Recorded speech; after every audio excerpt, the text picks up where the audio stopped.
O faraó mandou chamar Moisés e Arão e disse: Quote, orem ao Senhor para que tire as rãs de mim e do meu povo. Quote. Há momentos em que a dor nos leva rapidamente a Deus. Oramos com intensidade, clamamos com urgência, buscamos ajuda com lágrimas. E muitas vezes Deus responde. Quote. A situação melhora, o peso diminui, o fôlego volta. Mas existe um perigo silencioso nesse processo. Quando o alívio chega, o coração pode voltar exatamente para o mesmo lugar de antes. A Bíblia nos mostra que é possível falar com Deus, pedir ajuda, reconhecer que Ele está agindo e ainda assim não permitir que Ele transforme o interior. É possível buscar o Senhor apenas como um socorro momentâneo, não como alguém digno de governar toda a vida. Esse tipo de espiritualidade nasce na dor, mas não sobrevive à paz. O problema não está em clamar quando sofremos.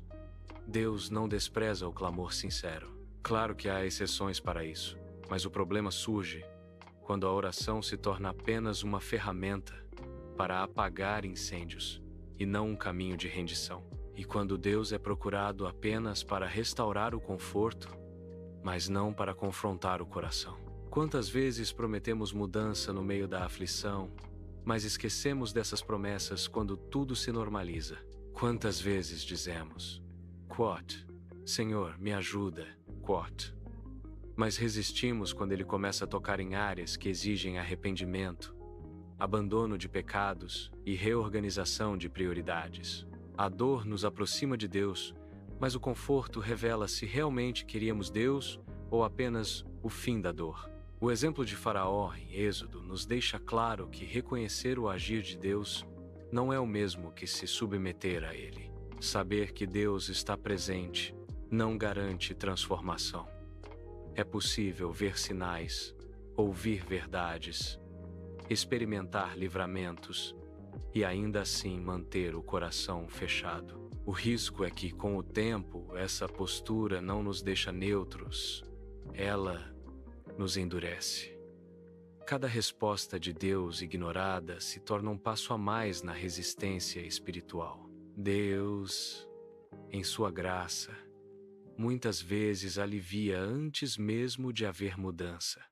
Isso não é aprovação, é misericórdia.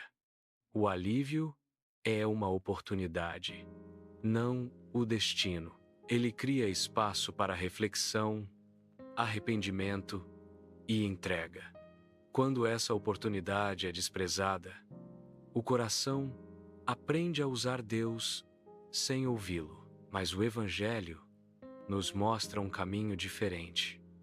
Em Jesus, Deus não se apresenta apenas como aquele que resolve crises, mas como aquele que transforma vidas. Cristo não veio apenas para nos tirar da dor, mas para nos libertar do domínio do pecado.